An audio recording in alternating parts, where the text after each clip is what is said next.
Hello students, I hope आप सब अपने घर में अच्छे होंगे। ये मेरी सिविक्स के फर्स्ट चैप्टर पावर शेयरिंग का सेकंड पार्ट है। फर्स्ट पार्ट में हमने समझा था model of Belgium and model of Sri Lanka. उसके बीच में कंपैरिजन में हमने देखा था और ये फाइंड आउट हुआ था कि बेल्जियम का जो मॉडल है डेमोक्रेटिक, वो बहुत ही सुपर्ब है क्योंकि उन्होंने सबको इक्वल राइट्स दिए, तो वहाँ के लोग बहुत खुश रहते हैं और वो ग्रोथ पे काम भी करते हैं। आज के इस पार्ट में जो मैं आपको समझाने वाली हूँ वो समझाने वाली हूँ अबाउट पावर शेयरिंग, और इसी से जुड़ा एक सबसे इम्पॉर्टेंट क्वेश्चन जो बोर्ड में अक्सर पूछा जाता है वो है why is power sharing desirable. Power sharing का मीनिंग होता है जो एक मेजर पावर होती है, एक घर के मुखिया या देश का जो हेड है उनके पास जो पावर है तो वो शेयर करते हैं अपने सबऑर्डिनेट्स के साथ। तो वो ज़रूरी क्यों है पावर शेयर करना? डेमोक्रेसी का मतलब ही है गवर्नमेंट जो सबके द्वारा बनाई गई है, तो उसमें कोई एक राजा नहीं होता या कोई एक डिक्टेटर नहीं होता। वो हम में से ही बहुत सारे लोग जो गवर्नमेंट में जाके रिप्रेजेंटेटिव बनते हैं, उनमें ही पावर शेयरिंग से डेमोक्रेसी बनती है। तो ये जब भी आपको क्वेश्चन आएगा, ये 3 या 5 नंबर का क्वेश्चन आ सकता है और जितने नंबर का भी क्वेश्चन आता है आप अकॉर्डिंगली लिखेंगे। इसके मेन 2 ही पॉइंट्स हैं, एक प्रूडेंशियल रीजन है और एक मॉरल रीजन है, और आपको इसी तरह से आंसर लिखना है। आपको पहले लिखना है प्रूडेंशियल रीजन। प्रूडेंशियल रीजन में आप लिखेंगे कि power sharing is good because it helps to reduce the possibility of conflict between social groups. तो जो डेमोक्रेसी है उससे सबसे अच्छा इफेक्ट जो आता है कंट्री में वो ये आता है कि कन्फ्लिक्ट होने के चांसेस बहुत कम हो जाते हैं।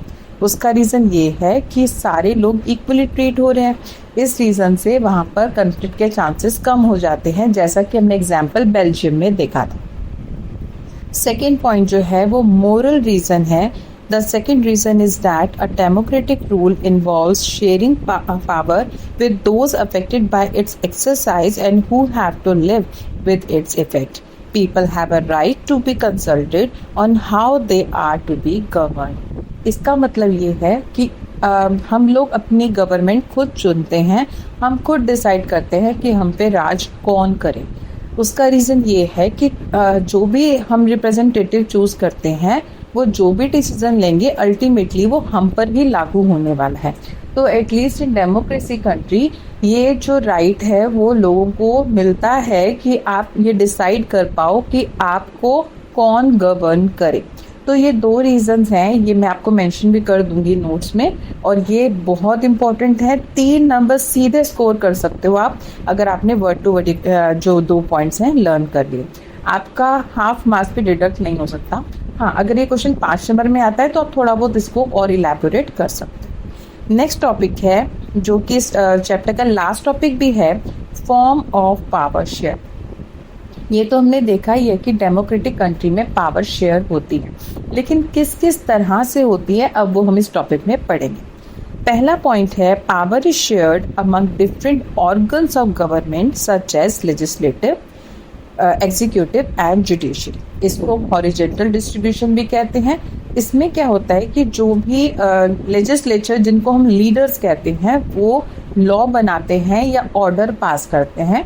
जैसे एक सड़क बनानी है तो उसका जो ऑर्डर पास होता है वो लेजिस्लेचर या फिर जिसको हम लीडर्स बोलते हैं वो ये लॉ पास करते हैं या ऑर्डर देते हैं कि ये रोड बननी चाहिए। दूसरे नंबर पे आ जाते हैं एग्जीक्यूटिव्स। एग्जीक्यूटिव्स मतलब जो लॉ को एग्जीक्यूट करेंगे, उसको एक्टिव करेंगे, तो वो होते हैं एग्जीक्यूटिव्स। और थर्ड होते हैं जुडिशरी। तो जुडिशरी क्या करता है, जो भी काम ठीक से नहीं करते, चाहे वो लेजिस्लेचर है एग्जीक्यूटिव है, तो वो उनको पनिश करते हैं।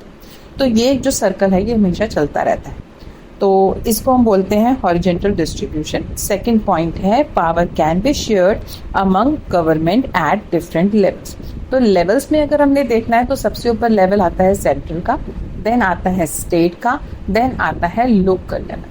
तो लोकल लेवल में जो हम वार्ड्स देखते हैं या फिर और डिस्ट्रीब्यूशन देखते हैं वो सब लोकल में आता है। उसके ऊपर पूरी एक स्टेट आ जाती है और उसके ऊपर तो पूरी कंट्री की जो मेन गवर्नमेंट है, सेंट्रल गवर्नमेंट, जो पूरे देश के लिए वो फैसले लेती है, जिसमें एग्जाम्पल के तौर पे आप डिफेंस का ले सकते हो, वो पूरे देश के बिहाफ पे लेते हैं।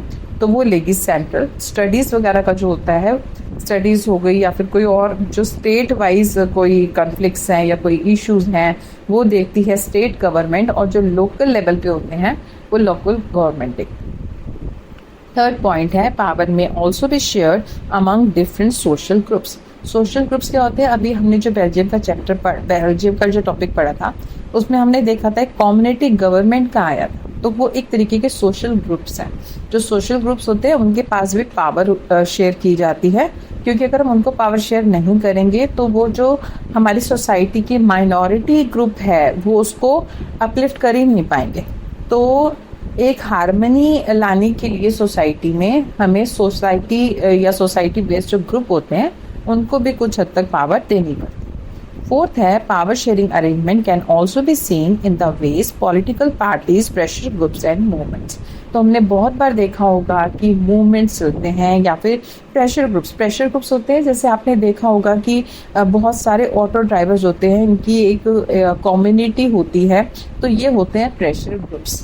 तो अगर ये लोग भी गवर्नमेंट में प्रेशर बनाते हैं, और जब गवर्नमेंट को इनका कुछ वो चाहिए होता है, इनका साथ चाहिए होता है, तो वो भी इनसे हेल्प मांगते हैं। तो हेल्प कैसे मांगोगे? जब तक आप उनको पावर शेयर नहीं करोगे। तो पावर शेयर आपको करनी पड़ती है। हाँ, वो एक अलग बात है कि टू सम एक्सटेंड ही करते हैं पावर शेयर, लेकिन इन 4 तरीके से जो हमारी सेंट्रल गवर्नमेंट है अपने सबऑर्डिनेट्स के साथ अपनी पावर को शेयर करती है।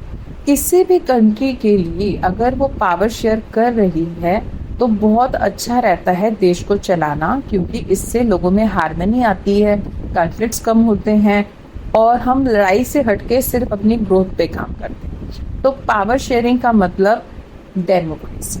हाँ, हमारे पूरे वर्ल्ड में अगर हम देखें, बहुत सारी कंट्रीज बोलती हैं कि वो डेमोक्रेटिक हैं, बट हमने लास्ट क्लास में भी पढ़ा था पाकिस्तान के केस में, जिम्बाब्वे के केस में, चाइना के केस में, they are all democratic countries, but वो पूरे रूल्स फॉलो नहीं करते, वो फेयर जो इलेक्शंस हैं नहीं अप्लाई करते, तो वहाँ के लोग भी जो हैं वो उतने खुश नहीं रहते वहाँ की गवर्नमेंट से। तो ये एक चैप्टर हमारा यहाँ ख़त्म हो जाता है। इस चैप्टर से रिलेटेड मैं एक और वीडियो अपलोड करने वाली हूँ जिसमें सारे इंपॉर्टेंट क्वेश्चंस आएंगे, और मैं ट्राई करूँगी उसको थोड़ा बहुत एलैबोरेट करने के लिए भी।